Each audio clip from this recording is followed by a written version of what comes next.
Weil da seid ihr auch mit eingebunden gewesen Ich damals. weiß, Es geht um das Denkmal in Berlin. ja, Ja? ja, richtig. Da haben sich alle Roma- und Sinti-Verbände bis auf euch dagegen gewehrt, dass dort Zigeuner draufsteht. Alle.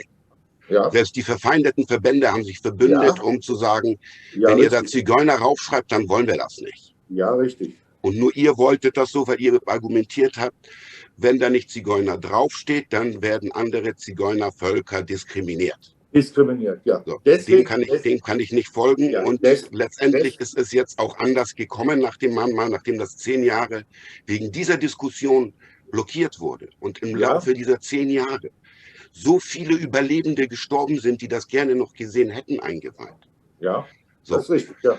das einfach nur mal diese Differenzierung zu zeigen. Ja, da kann ich dir aber Ja. auch was zu sagen. Bitte. Mit diesem Denkmal, wenn da jetzt nur Roma drauf gekommen wäre. Nee, da wäre ja nicht nur Roma draufgekommen, da wäre Roma und Sinti draufgekommen. Ja, aber wo sind die 100%. anderen, Darüber gab es nie die Diskussion. Marco, ich bitte dich, wo bleiben denn die anderen Völker, Zigeuner? Die anderen identifizieren sich über den Begriff Roma. Die auch in Und die Lager jenischen gehören da umgekommen. nicht zu, zum Beispiel. Nee. Das ist nicht wahr. Ich kenne viele. Es ist nicht so, dass nur in Deutschland diesen Begriff Sinti und Roma gibt.